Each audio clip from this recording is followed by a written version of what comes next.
Bonjour, me voici donc pour la dernière vidéo de ce défi vidéo. Aujourd'hui, je vais t'en dire un peu plus sur mon parcours. Alors, pour plus de facilité et ne pas te raconter toute ma vie, je vais te parler de trois transitions que j'ai fait et puis aussi de trois moments clés qui m'ont mené aujourd'hui à être coach de transition du bien-être pour les femmes. Alors, les trois transitions, d'abord, c'est euh, la transition d'un monde femme vers un monde homme, vers un monde femme. J'ai fait mes études secondaires dans une école qui était majoritairement avec des filles, et puis j'ai basculé dans un monde plus masculin. J'ai fait des études d'ingénieur commercial, donc pendant 5 ans, et puis j'ai été engagée dans une grosse société de conseil. J'ai implémenté un système informatique SAP pendant 13 ans, donc c'était un monde plutôt masculin. Et puis, je suis partie en expatriation et là, je me suis retrouvée dans un monde plutôt féminin et j'ai démarré aussi le coaching pour les femmes. Donc, je suis maintenant plutôt entourée de femmes, sauf à la maison où j'ai 3 hommes et un chien mâle. Donc, quatre personnes masculines autour de moi. Donc ça, c'est pour une première transition. J'ai transitionné aussi d'un monde, comme je te l'ai dit, d'entreprise, donc où j'étais employée, à un monde maintenant entrepreneurial, puisque je suis une coachpreneur, je suis entrepreneuse et coach. Et alors, le troisième basculement, c'est d'un métier de conseil, où on donne beaucoup de conseils et de solutions. En tant que consultante, j'étais amenée à proposer des solutions, des options pendant un grand nombre d'années. Et maintenant, en tant que coach, c'est tout à fait différent, c'est-à-dire que je vais être plus là en mode d'écoute, de curiosité. Je vais poser des questions pour amener la personne à trouver sa solution et pas donner des solutions, même si j'aime beaucoup quand même partager des choses que je vois dans mes coachings ou des choses aussi que j'ai vécues et qui peuvent aider à la compréhension ou au cheminement de la personne. Donc ça, c'est trois transitions.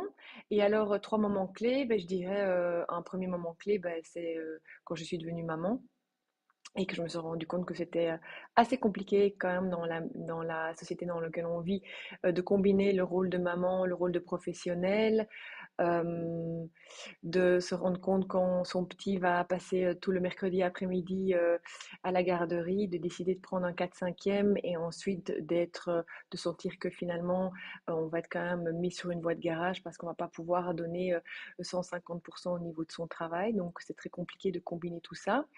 Le deuxième moment clé, c'est quand j'ai fait un petit burn-out, c'est-à-dire que j'étais toujours assez claire dans mes limites professionnelles privées, c'est-à-dire que je travaillais au boulot, mais je ne travaillais pas chez moi ni le week-end ni pendant les vacances. Donc j'avais mis des limites bien claires, mais par contre j'ai fait un burn-out parce que j'ai pas mis des limites assez claires par rapport à mes valeurs et mes besoins.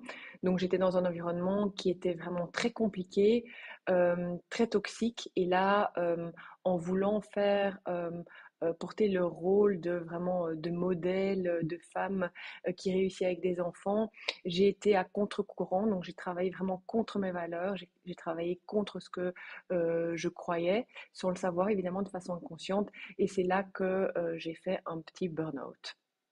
Du coup, j'ai rencontré une coach qui m'a bien aidée à me rendre compte de qui j'étais, de comment je fonctionnais, de ma personnalité, du contexte dans lequel j'étais, de quels étaient mes besoins et mes valeurs. Et de fil en aiguille, je me suis vraiment intéressée au développement personnel. Et il était clair qu'à un certain moment, j'allais me former moi-même, donc pour être coach. J'ai fait une formation à Kuala Lumpur, formation de associate coach et puis de professional coach dans une école qui est accréditée par la Fédération internationale de coaching. Donc, moment clé burn-out, en effet, puisque beaucoup de choses ont découlé de là. Et puis un autre moment clé, c'est mon expatriation, bien entendu. Donc, je suis partie 4 ans en expatriation. Ça a été un moment magique et en même temps des moments très difficiles parce que de nouveau, le contexte était différent, l'équilibre était à retrouver. Donc, il y avait pas mal de choses à comprendre, à gérer.